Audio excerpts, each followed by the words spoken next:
원숭이 두창 확진자가 국내에서 처음으로 나왔습니다. 독일에서 들어온 우리 국민입니다.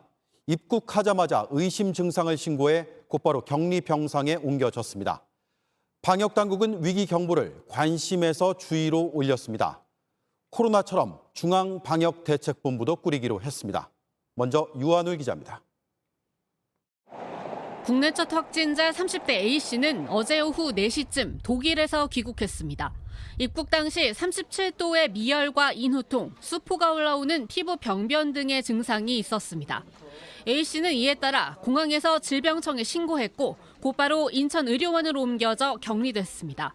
금일 발열 증상이 조금 나타나고 있어서 해열제 처방이라든가 이런 대증요법을 중심으로 해서 치료가 이루어지는 것. 입국하기 사흘 전부터 두통 증상이 있었던 A씨는 독일에서 의심 환자와 접촉한 적이 있다고 밝혔습니다. 방역당국은 A씨의 진술을 바탕으로 심층 역학조사를 진행할 예정입니다. 또 A씨와 함께 비행기에 탔던 승객들에 대한 관찰에도 들어갑니다. 특히 A씨 양옆과 앞뒤, 대각선으로 앉았던 승객은 중위험군으로 보고 있습니다. 이들에 대해 하루에 한두 번 증상을 확인합니다. 격리는 하지 않습니다. 아직까진 코로나처럼 호흡기로 옮기는 감염병으로 보고 있지 않기 때문입니다. 반드시 어떤 위험에 노출됐다는 뜻은 아닙니다. 백신 접종이라든가 관리의 수준은 재조정될 수가 있다는 말씀도 드립니다.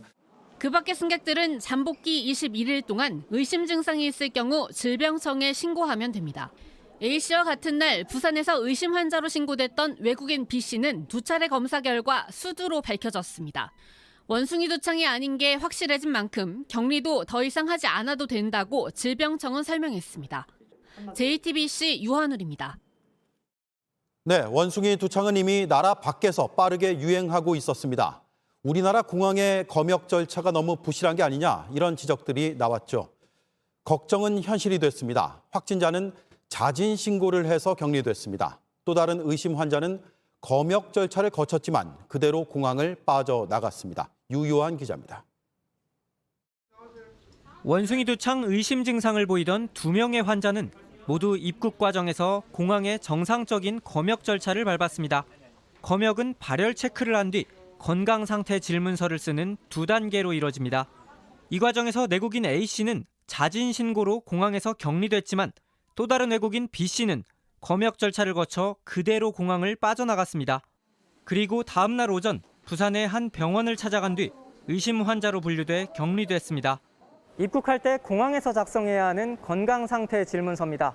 원숭이 두창의 전형적 증상인 두통이나 발진 등을 체크하도록 돼 있는데요.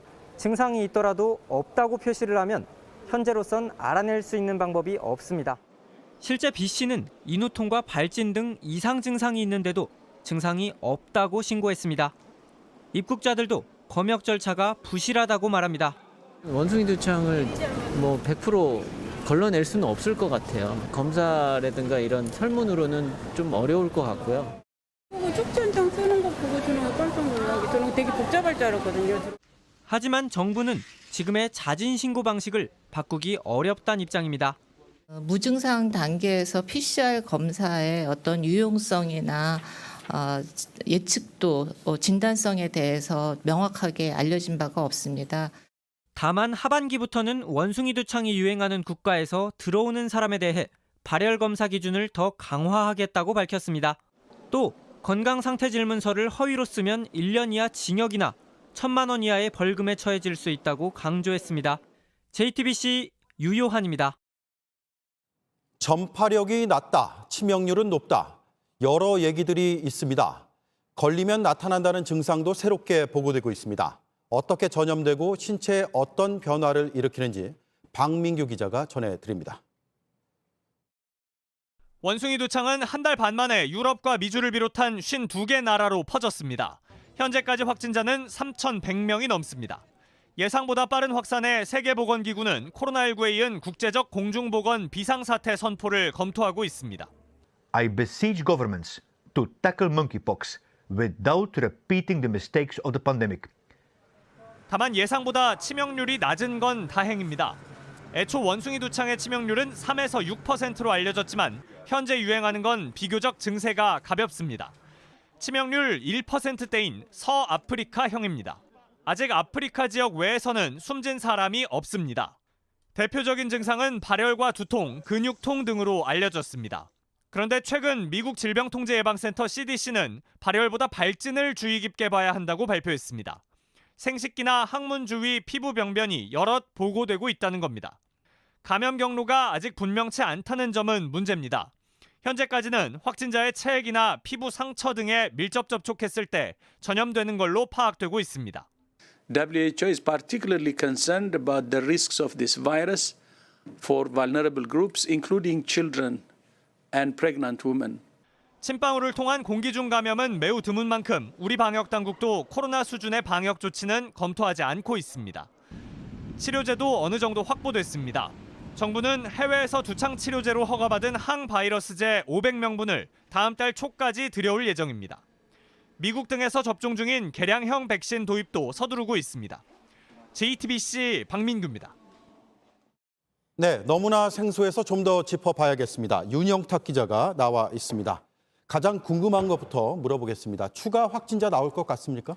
그래서 방역 당국은 추가 확산 가능성은 낮다는 입장입니다. 확진자는 공항에서 바로 격리 조치가 이루어졌고 입국 다음 날에 격리된 외국인은 수두 판정을 받았기 때문입니다. 네. 한 전문가는 물어보니까요.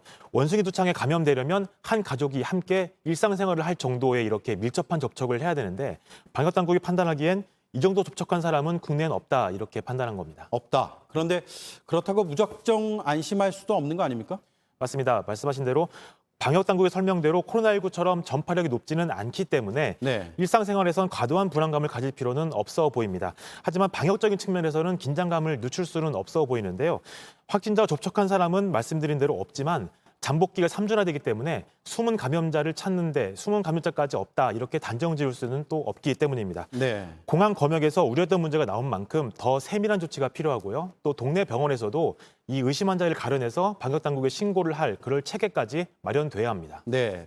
코로나 초기 때처럼 지금도 우리 손에는 백신도 치료제도 충분히 없는 것 같습니다. 아예 없는 거죠. 맞습니다. 정부의 대책은 어느 정도입니까?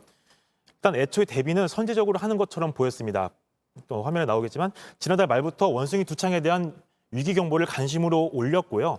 또 2급 법정 감염병 코로나와 같은 등급인데 이걸 지정을 하기도 했습니다. 네. 다른 나라와는 달리 PCR 검사로 잡아낼 수 있다 이렇게 자신도 했는데 결국은 자진 신고로 확진 판정을 할 수밖에 없었습니다. 그렇죠. 정부가 3세대 백신 수천 명분 물량을 확정짓고 이제 도입 일자를 도입 중이다 이렇게 저희가 보도를 한 게 2주 전이었는데 그 이후에 진전된 게 없습니다. 또 치료제 역시 500명분을 7월 초에 들여오겠다 이렇게만 했지 아직 일정을 확정짓지는 못했는데요. 상황이 이렇게 되니까 대통령이 나서서 백신과 치료제를 빨리 현장에 보급해라 이렇게 지시를 하기도 했습니다. 이렇게 되니까 방역 당국이 마음이 급해져서 여러 위험 요인 때문에 쓰지 않겠다던 2세대 백신 비축 물량까지 쓰겠다 이렇게 말을 바꾼 상황입니다. 네. 시청자들 입장에서 이게 가장 궁금하실 것 같습니다. 조만간 이제 여름 휴가철이 시작됩니다. 나라 안팎에서 이동이 많을 텐데 어떤 점을 주의해야 할까요? 일단 일반 여행객들은 일반적인 여행에서는 크게 두려워할 필요 없다는 게 전문가들의 중론입니다. 대부분 감염이 체액이나 타액을 통해 이루어지고 또 피부 물집이 터진 상태에서 이루어지기 때문에 불필요한 접촉은 사실상 피해야 하는 겁니다. 네. 또 코로나와는 달리 증상이 눈에 보입니다. 그렇기 때문에 본인이나 또 만나는 사람의 얼굴, 또 팔 등 이렇게 보이는 부분에서 물집, 또 발진이 없는지 확인을 해야 합니다. 동물, 특히 쥐 같은 설치류가 바이러스를 옮긴다 이런 연구 결과도 있기 때문에 만지지 말아야 합니다. 네. 세계보건기구가 보건 비상사태를 선포할 거다 이런 전망이 있는데 어떻습니까? 맞습니다. 말씀하신 대로 현지 시간으로 내일 WHO는 긴급 회의를 열고 이 문제를 논의합니다. 풍토병으로 인식되던 원숭이 두창인데 우리 방역 당국이 조금 전인 오늘 오후에 집계된 내용을 보면 세계 52개국 3,100명 이상 확인된 게 사실상 처음 있는 일이기 때문인데요. 보건 비상사태는 세계 최고 수준의 경고 단계로 현재로서는 코로나19와 소아마비만 해당될 상태입니다. 그렇군요. 윤영탁 기자 잘 들었습니다.